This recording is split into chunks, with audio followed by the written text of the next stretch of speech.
Hello, everyone. I'm Therese Bottomly, editor of the Oregonian and OregonLive. This is Beat Check with the Oregonian. Today, I've invited Nicole Hayden, our reporter who covers the crisis of unsheltered Portlanders, to talk about all of the recent activity around the city's homelessness problem. So, Nicole, Portland has been grappling with this crisis of the unsheltered for decades. But the pandemic, as we know, really exacerbated the problem. But after a long period where people may have perceived little progress, it suddenly seems like there's a lot going on. So let's break it down for listeners. First, just as an overview, there are several players in this field. Metro, which gives money to the county and the city, money from a new tax. Then there's the county, which accepts money from Metro and the city of Portland to take the lead on the crisis. And then the city itself, which conducts sweeps and works to establish safe rest villages. So let's start there. Where do we stand with safe rest villages? Yeah, so as a reminder, a couple years ago, Portland Commissioner Dan Ryan announced intentions to open 6 of these safe rest villages by the end of 2021. Now we just have 1 left to open, and our 5th one just opened recently this summer.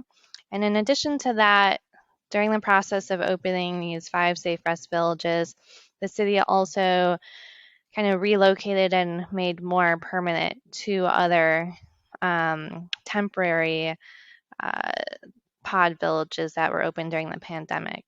So now we have essentially 7 of these villages open with 1 still remaining to open soon. And they've been really successful. The ones that have opened, slightly more than 50% of the folks who have moved on from them have found housing. So far, they're doing good things for our residents.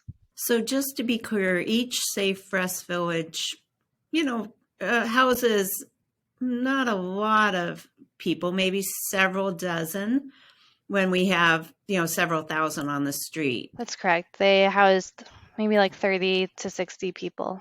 Okay, so one piece of the solution. So the other piece is this city-county joint office, and this joint office was recently audited. What did the audit find? Yeah, it basically highlighted the things that the nonprofit contractors that the joint office pays to deliver services to unhoused folks, what they've been saying for years and years. It's that the joint office has failed to pay providers on time, which means they can't get rent checks out the door or pay their staff. The joint office has asked these nonprofits to work before their contracts are even finalized. There's a lot of what seems like chaos with lack of organization and accountability. The joint office was not able to provide data on the number of people it housed, which is not only something the auditor's office asked for many times, it's something I've asked for multiple times and haven't gotten. And it really concerning, it found that joint office staff adjusted performance metrics when nonprofits were not able to meet initial targets. And it also failed to review equity plans submitted by providers. So a long list of complaints. Yeah, the interesting, I found the turnover of employees very interesting. I think they said they had turned over 250 people out of something like 300. Yeah, That's extraordinary. One, and maybe speaks to the lack of getting money, Right. et cetera. But also the thing that we knew and was underscored by the audit was this lack of data, that every time we try to measure, are these efforts being successful, there's a distinct lack of any sort of metrics to be shared. So, Metro, the regional government, which I think a lot of people hear that name and they don't really know what it is. It runs the zoo and the convention center and other things. But what role does Metro play in the homelessness solution? Yeah, it now plays a big part because Metro is the regional government that allocates the student homeless tax dollars for Multnomah, Clackamas, and Washington counties. And as a reminder, that fund was approved by voters in May 2020 and is a 10-year tax that boosts our social services program. And they're also now the ones responsible for holding all the counties accountable to spend that money and to make sure it appropriately helps the people it intends to help. And to be clear, we're talking about millions of dollars when you add up what the city spends, the county and Metro. Give us a sense of I think the city county office, it was about 255 million. Correct. Yeah. Yeah, it's millions. And, when people ask what's the solution to homelessness, it's really just more money. We're pretty good at getting people housed, knowing how to help people, but we just lack money, we lack housing. And that's important when we think about all this millions coming in, and the joint office only spent about half of the money in the first 3 quarters of 2023. And that's, in addition to this audit that was criticizing the joint office, now the joint office also has to work with Metro to get on this corrective spending plan to make sure money is actually getting out the door.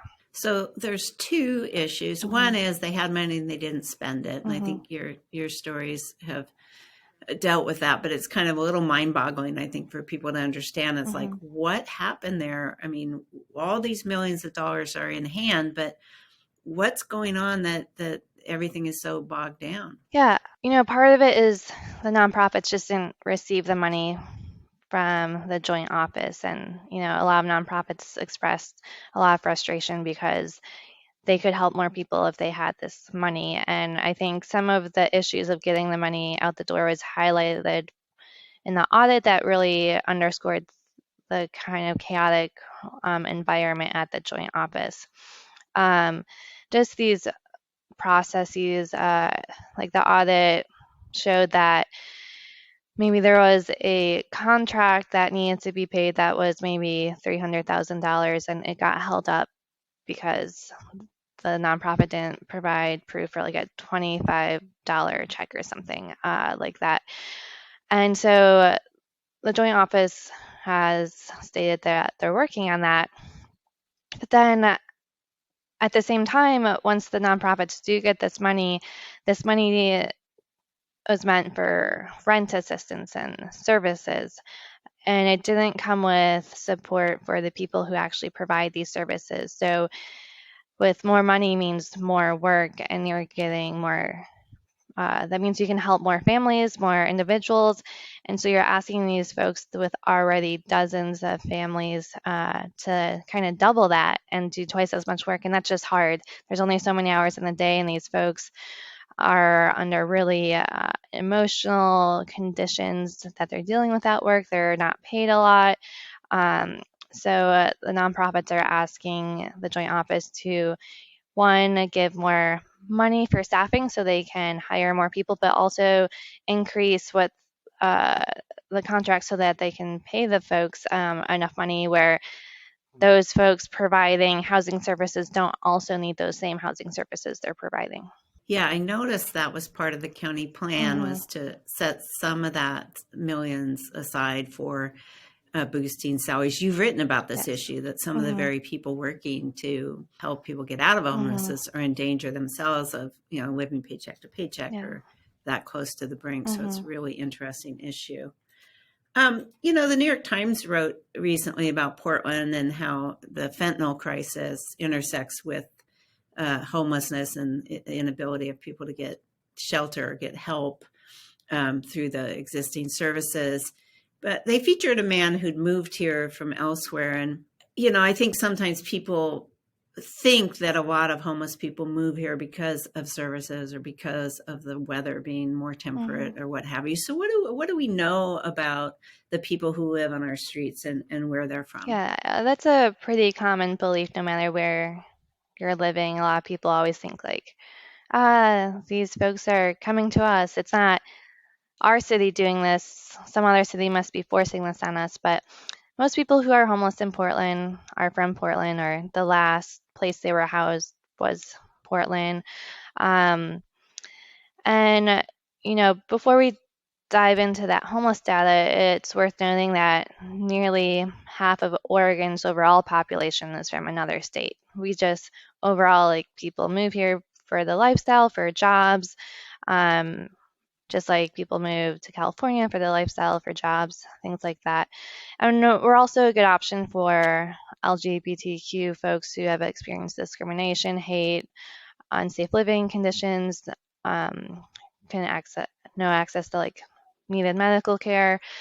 Uh, so there are reasons why anyone would want to move here. Uh, but also, when people move here, that means they're likely moving away from their support system or family, and then they show up and realize we're a very expensive state to live in. Our housing is very costly, and maybe when they get their first paycheck, they weren't expecting so much taxes to be taken out compared to where they're living before. Um, but then when you do dive down into the homeless data, it shows that only 7% of folks who were homeless reported moving here for services, but that doesn't mean they're necessarily coming from other states. They could be coming from other places in Oregon, and we know in rural Oregon there are much fewer resources to access, or people could even just be coming from, a mile away, just over the county line. So, just saying people move here from elsewhere doesn't really dive into like really the complexities of what people are experiencing day to day. But we also know that people leave Oregon for services too. Like I've heard, when people need access to youth mental health residential beds, they have to leave the state. So it's not just unique to Portland, not just unique to homelessness. It's just part of the big ecosystem overall. And you've done something kind of unique Mm-hmm. in the city, which is you've surveyed people living on the streets with the help of Street Roots, Mm-hmm. the local newspaper that is sold by vendors. Mm-hmm. People may have seen them standing outside of grocery stores. These are folks who are experiencing or have experienced homelessness who are selling the newspaper. Mm-hmm. But you teamed up with Street Roots and surveyed folks living unsheltered. And what did they tell you about their experience and especially the barriers to getting off the streets? Yeah, for folks who are trying to get off the street on their own without the help of an outreach worker, they really have a hard time finding an affordable housing unit. And then if they do find housing units that are available, they have a hard time, passing all the checks that are needed, background checks, rental history checks, credit checks. And so what's helpful is when you have a housing caseworker or an outreach worker helping you navigate that landlord relationship so they can say, yeah, there's a poor credit history, but this is what we're working on, this is what we've overcome, and also I'll be here to support this person. So, but it's really hard for folks who are unsheltered to kind of know where to start. If outreach workers aren't going to where folks are living, and if folks don't have access to the internet or can charge their phones, they don't really know where they're supposed to go. They're just maybe wandering aimlessly to a neighborhood where they've heard services are. So just making that initial contact of getting assistance is really hard. And then if you're living on the street and you're going through this months-long process, and maybe you can't charge your phone, so you missed a call from your caseworker or something, all these things add up to making the process longer, more challenging. And, once you get to the point where you're approved for rental assistance, then you have to start navigating the landlord, the available rental units, and there's just not much available. And when there is an affordable rental unit available, everyone's competing for it. So it's just this very difficult race and game and of competing against one another. It does sound very easy to fall off the list. Yeah. Once you get on the list for a place, it sounds like it wouldn't take much to fall off the list. No, if you can't charge your phone, so you miss 3 phone calls, then a caseworker just moves on to one of the other many people that they're working with. And this is assuming, I mean, we know that many of the people on the street may have mental illnesses that prevent them from following up on Correct. things. They may have addiction issues. So yeah, very complex problem. So, it's almost September. It's almost the end of what we think of as summer. The weather is going to start turning. We have a few showers today. We're recording this on Monday with drizzle coming down outside.